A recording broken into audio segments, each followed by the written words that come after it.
Garde! Emparez-vous de cet homme. C'est un imposteur. Je suis prêt à vendre chèrement ma peau. C'est ce que nous allons voir, Prince Noir. Ivanoé!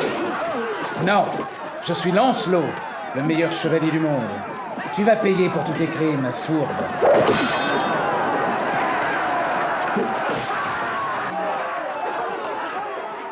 Mes soldats se divisaient en 3 catégories. Les autrefois, les cow-boys et indiens et les maintenant. Je les rangeais dans une grande boîte rouge avec un couvercle à charnière. C'est avec les autrefois que j'ai joué le plus souvent et le plus longtemps. Ceux qui avaient un bouclier, je les appelais les chevaliers. Il y en avait un qui était debout, il tenait une lance et semblait immobile. C'était le gardien du château. Il y en avait un autre, tête nue, avec un bouclier rectangulaire et une épée. Il était très courageux. Et puis un autre avec une hache. J'avais l'impression qu'il s'enfuyait. Et aussi les archers ramassés sur leurs jambes arrière, je les trouvais très dangereux. Et puis les servants de la catapulte.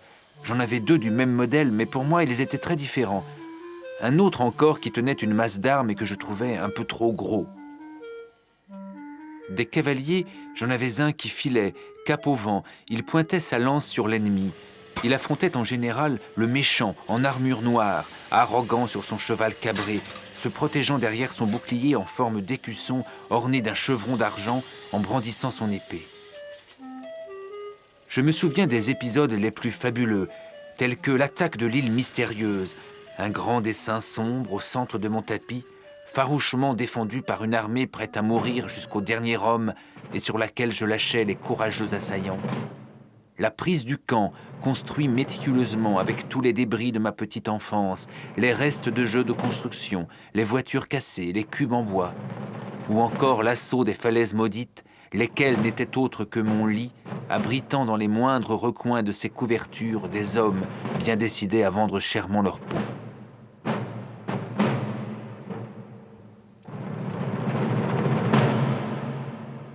J'avais aussi des Gaulois et des Romains qui défilaient, et même un page avec une trompette.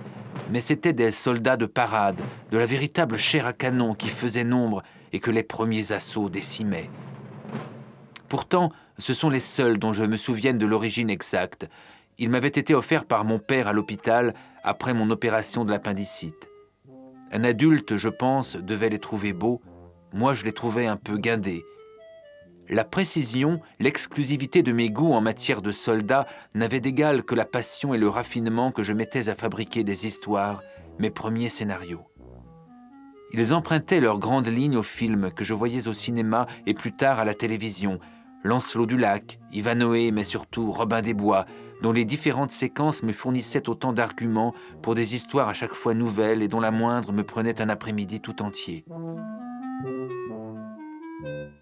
Pourtant, les lances et les épées avaient une fâcheuse tendance à se briser, et c'était un grave problème que celui des soldats cassés. Sans armes, parfois sans bras, ils m'obligeaient à déployer des trésors d'imagination pour les réinsérer dans le déroulement des combats.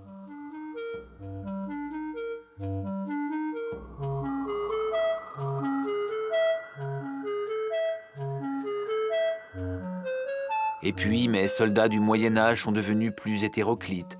Au véritable Starlux s'est mêlée toute la série des Thierry Lafronde en plastique gris qu'on trouvait dans les paquets de café, et d'autres encore venus de je ne sais où et dont certains respectaient à peine l'échelle. Ce mélange a fini par nuire à la cohésion de mes histoires. J'ai joué très longtemps aux petits soldats, si longtemps même que les dernières fois je m'en sentais vaguement honteux, les camarades de mon âge ayant déjà choisi d'autres jeux moins puérils. Ces soldats ont été comme des amis, je les connaissais tous, un par un, ils avaient tous leurs qualités et leurs défauts, et quand je retrouvais le même modèle chez un copain, le dessin de son visage, une tache plus grande sur son armure, un ceinturon plus large, suffisait à en faire quelqu'un d'autre, un autre soldat avec un autre caractère, et de toute façon je préférais le mien. J'ai voulu les retrouver un jour, mes vieux Starlux, mais dans le grenier de chez mes parents, la boîte rouge avait disparu. C'est la folie, sergent! Il y a au moins 2 mitrailleuses là-haut! Où est ce fils de pute de Hawkins? Les gars, on a 30 minutes pour faire taire définitivement ces salopards! Par ici, lieutenant, c'est notre seule chance. Bill, vieux frère, Je pensais que je ne te reverrais jamais dans cet enfer.